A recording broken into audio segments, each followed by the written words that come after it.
Hello guys, welcome to our channel, and today we will study about the outbreak of the French Revolution.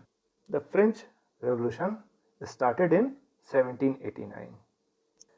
Now in the previous episode we discussed that the king inherited a empty treasury. उसके पास शाही खजाने में पैसा नहीं था. So Louis XVI, who was the king of France that time, he increased taxes to resurrect the treasury. तो फ्रांसीसी खजाने को, शाही खजाने को बढ़ने के लिए उसने टैक्स को बढ़ाने का काम किया. और टैक्स जो है, the tax was only applicable on the members of the third state, यानी कि जो कॉमन आदमी है सिर्फ वही टैक्स देता था. बाकी जो पहले दो प्रिविलेज क्लास थे वो टैक्स देते नहीं थे. And for this he called upon a meeting of the States General for this purpose. In this meeting, all the members of 3 states were present. मतलब ये जो किंग था वो अकेले फैसला नहीं ले सकता था. So he called upon a meeting of States General. States General जो है, ये समझ लीजिए कि it was like a parliament. तो उस वक्त की जो पार्लियामेंट थी वो स्टेट जनरल थी फ्रांस की. तो उस जो लुई 16 है उसने स्टेट जनरल बुलाया. तो इसमें वो तीनों स्टेट जो हैं उनके जो है रिप्रेजेंटेटिव भाग लिए. जैसे पहला स्टेट कौन था, जो क्लर्जी था, दूसरा नोबेलिटी और थर्ड जो है कॉमनर्स. तो इन तीनों के जो है रिप्रेजेंटेटिव्स ने भाग लिया. और इसके पहले जो ये मीटिंग हुई थी, it was held way back in 1614. यानी 1614 के बाद अब कब हुई, 1789 में. सो on 5th of May 1789, Louis XVI called a meeting and put the proposal in a resplendent hall in Versailles. तो मीटिंग बुला करके 5 मई को जो राजा था लुई 16, इन्होंने वर्साइल करके जो एक शहर था वहाँ के एक हॉल में ये सभी रिप्रेजेंटेटिव्स को बुलाया और ये जो प्रपोजल था अपना कि टैक्स बढ़ाया जाए वो सबके सामने रखा. Now one thing you should know more is that the first state and the second state had 300 members each and the third state had 600 members. तो 300 रिप्रेजेंटेटिव पहले और दूसरे के थे. तो मतलब मिला करके कितने हुए, 600. और तीसरे स्टेट के 600 मेंबर अकेले थे. लेकिन the pattern of the voting in the past was that each state had one vote. Voting का पैटर्न इस तरीके से था कि पर जो रिप्रेजेंटेटिव है वो वोट नहीं करता था, पर स्टेट एक वोट करता था. तो यानी कि जो पहला और दूसरा जो प्रिविलेज क्लास है उसके 2 वोट तो ऐसे ही हो गए, उसका 1 वोट. तो वो अपने हिसाब से जो फैसला लेता था वो पहला और दूसरा मिला करके जीत जाते थे. But this time the third state demanded that voting should be conducted according to 1 member 1 vote principle where each member can vote. इस बार जो थर्ड स्टेट के मेंबर्स हैं उन्होंने मांग की कि एक डेमोक्रेटिक प्रिंसिपल पे वोटिंग होनी चाहिए. डेमोक्रेटिक प्रिंसिपल मतलब कि every representative should have a right to vote. मतलब जो भी वहाँ पे मेंबर प्रेजेंट है उसे वोट करने का अधिकार होना चाहिए. ये जो प्रिंसिपल है ये कहाँ से लिया गया था. So this principle was derived from the book of French philosopher Rocio in his book the social contract. Rocio ने एक किताब लिखी थी द सोशल कॉन्ट्रैक्ट, उसमें इस थ्योरी की सबसे पहले बात कही गई थी. तो on the basis of this theory representatives ने, जो थर्ड स्टेट के रिप्रेजेंटेटिव्स ने ये बात कही. किंग जो था ही रिजेक्टेड द प्रपोजल. तो लुई 16 जो थे उन्होंने इस प्रिंसिपल को रिजेक्ट कर दिया कि जो 2 स्टेट की जगह सबको 1-1 वोट का अधिकार प्राप्त होना चाहिए. और जो थर्ड स्टेट के जो रिप्रेजेंटेटिव्स थे ये वॉकआउट कर गए. और इनके पास 40,000 लेटर्स थे. मतलब इनके पास कितना सपोर्ट था आप खुद सोच सकते थे कि 40,000 लेटर्स जो है इन रिप्रेजेंटेटिव्स के पास थे जो थर्ड जो स्टेट्स को रिप्रेजेंट करते थे. Because they were the representatives of the commoners. जो फ्रेंच सोसाइटी थी, कॉमन सोसाइटी, उसको वो रिप्रेजेंट करते थे. अब 20 June 1789 they gathered in a indoor tennis court in Versailles. वहां पे क्या डिसाइड किया गया, first of all it was decided that उन्होंने जो रिप्रेजेंटेटिव्स थे उन्होंने खुद को ही एक नेशनल असेंबली घोषित कर दिया कि वहां पे जो लोग हैं they are a national assembly.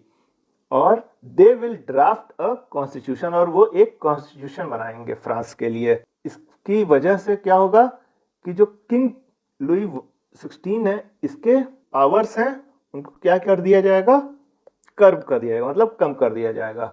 They were led by Mirabeau. ये मिराबो जो थे, ये ही was a noble, although he was a noble, लेकिन he was convinced that the society should not be of full of privileges to the noble class.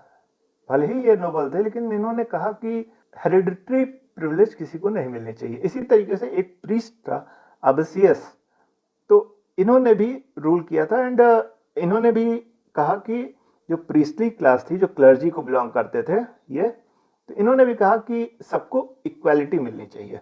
तो these two delivered very powerful speeches in to the crowds which assembled in the city of Versailles. तो ये वर्साइलस में जो crowds इकट्ठा हुई थी, जो indoor tennis court पे एड्रेस किया, और लोगों में उत्साह पैदा हुआ। Now we can oversee some dates.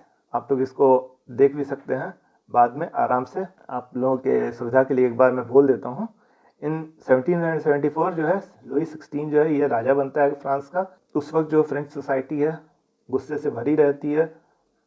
उसके बाद 1789 में ये नेक्स्ट इंपॉर्टेंट डेट है, कन्वोकेशन ऑफ स्टेट्स जनरल, मतलब जो स्टेट जनरल की मीटिंग बनाई जाती है। Third state forms national assembly. Bastille fort जो है, बेस्टाइल का जो फोर्ट है, उसको में जो लोग हैं वो घुस जाते हैं, थर्ड स्टेट के लोग, और पीजेंट्स जो है, मतलब जो एग्रेरियन कम्युनिटी, जो किस वो रिवोल्ट कर देती है। 1791 में कॉन्स्टिट्यूशन फॉर्म होता है, और जो राजा के अधिकार हैं उनको कम कर दिए जाते हैं, और सारे ह्यूमन को बेसिक राइट्स जो हैं they have been guaranteed. And 1792 to 1793 के बीच में क्या होता है कि France become a republic. King को मार दिया जाता है, उसके बाद बनता है जैकोबियन रिपब्लिक जो रूल करता है। उसके बाद जैकोबियन रिपब्लिक को भी हटा दिया जाता है, और एक डायरेक्टरी होती है जो जिसमें कुछ बोर्ड ऑफ डायरेक्टर्स होते हैं, they take over France administration, और वो रूल करते हैं। उसके बाद फिर जो अगली इंपॉर्टेंट डेट आती है वो 1804 की है, जिसमें नेपोलियन जो है वो फ्रांस का एम्परर बनता है, और उसके बाद ही annexes many parts of Europe. वहाँ पे वो हमला करते हैं और कई जगहों पे जीत लेता है।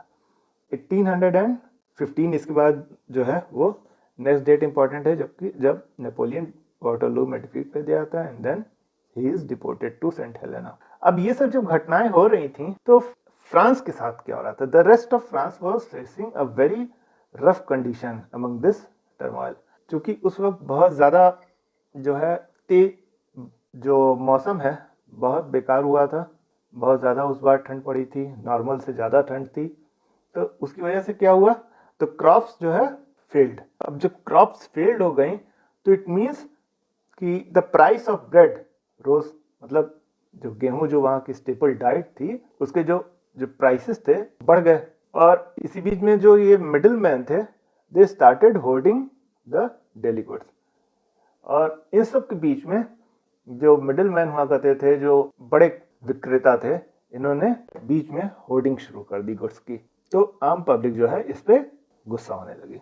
To purchase bakery goods, the angry crowds of women stormed the shop. अब इस बेकरी आइटम्स को परचेज करने के लिए वो खूब लंबी लंबी लाइनें लगती थी। अब इस लंबी लंबी लाइनों से परेशान होकर के जो वुमेन थी, क्योंकि वही सामान लेने जाती थी, तो परेशान हो गई, and they stormed the shops. अब इस पे जो है किंग ने क्या किया कि he ordered the troops to move to Paris. तो किंग ने जो है अपने सेना को आदेश दिया कि वो पेरिस की ओर मूव करे। अब 14 जुलाई 1789 को the agitated crowd stormed and destroyed the Bastille fort. तो बास्टाइल की जो फोर्ट थी, गुस्साई जनता ने 17 जुलाई 1789 को रेड किया और उसको डिस्ट्रॉय कर डाला। अब एक अफवाह फैली that the lords of manor hired brigades to destroy crops, कि जो स्टेट होता था जिसमें जो ये नोबल्स के, जमींदारों के, जो भारतीय जमींदार के इक्विवेलेंट आप कह लीजिए, तो उनके जो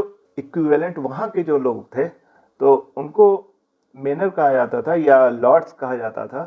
तो ये अफवाह फैली कि उन्होंने ब्रिगेड्स यानी कि डाकुओं को और हथियारबंद लोगों को हायर किया है। किस लिए? जो किसान हैं उनकी खड़ी फसलों को तबाह करने के लिए। So this triggered great fear among the peasants, तो इसलिए किसानों के बीच में बहुत ज़्यादा डर फैल गया। तो इसके बाद उन्होंने क्या किया कि they seized hoes pitchforks and attack the chateaux. तो इन्होंने क्या किया कि जितने भी जमींदार हैं उनके रेजिडेंसेस को क्या इन्होंने अटैक कर दिया और ले लिया। इनमें जो ये जो मैप देख रहे हैं, इस मैप में ये जो ग्रीन इलाके हैं, इसमें ये इधर की ओर जो है ये ब्रेस्ट का इलाका है, ये है एल्सैक का इलाका, ये है बोर्डियो का इलाका और ये जो है मार्सिली का इलाका। तो ये जो इलाके हैं ग्रेट फियर से प्रभावित नहीं थे। So if a question comes जिसमें फ्रांस का मैप हो और कहा जाए कि कौन कौन से जो एरियाज थे वो नहीं प्रभावित थे, तो you will take this this this and this. तो वहां पे आपके पास ऑप्शंस होंगे। तो पेरिस के आसपास जितना भी आप देखिए सारे इलाके जो हैं ग्रेट फियर से कैसे कैसे किसान जो है भागे, उनकी जो डायरेक्शन से आप देखते चले जाइए। बाकी जो ये ग्रीन है यहाँ पे ग्रेट फियर जो है नहीं था। Now the peasants they looted the hoarded food grains, this led to large number of nobles fleeing their home. तो ये जो पीजेंट्स थे इन्होंने जितने भी होर्डेड फूड ग्रेन्स थे, जो भी ये मिडलमैन ने होर्ड किया हुआ था जो फूड ग्रेन्स, उसे लूटा। और जब नोबल्स के घरों पे इन्होंने रेड किया तो कई नोबल्स जो हैं वो अपने घरों से भाग गए। लुई 16 जो है as a result accorded recognition to the National Assembly and accepted the principle of Constitution. On 4th August 1789, the Assembly passed a resolution to abolish feudal system of obligation and taxes. तो now as a result of that, राजा जो था Louis 16 वो भी झुका and he accorded, उसने national assembly को recognition दे दी। 4th अगस्त 1789 को इस असेंबली ने, नेशनल असेंबली ने एक रेजोल्यूशन पास किया एंड इट एबॉलिश, ये जो जमींदारी सिस्टम था वहाँ का जो फ्यूडल सिस्टम, उसको एबॉलिश कर दिया। इसके बाद द नेक्स्ट द क्लर्जी, जिसमें जो church and the king, they also had to give up their privileges, इन्होंने भी अपने प्रिविलेजेस को वापस कर दिया। टिथस करके जो टैक्स लगता था वो भी एबॉलिश हो गया और जो चर्च के द्वारा जितनी भी लैंड्स थी ओन की जाती थी उन्हें ले लिया गया। अब इसकी वजह से गवर्नमेंट को कितना फायदा हुआ? 2 बिलियन लिवर्स, जो उस वक्त का क्या कहते हैं फ्रांस की करेंसी हुआ करती थी लिवर, 2 बिलियन लिवर्स का गवर्नमेंट ने उस वक्त उसको फायदा हुआ। So today we will stop at this juncture. In the next episode, we will start with a new facet of French Revolution. Till then, thank you.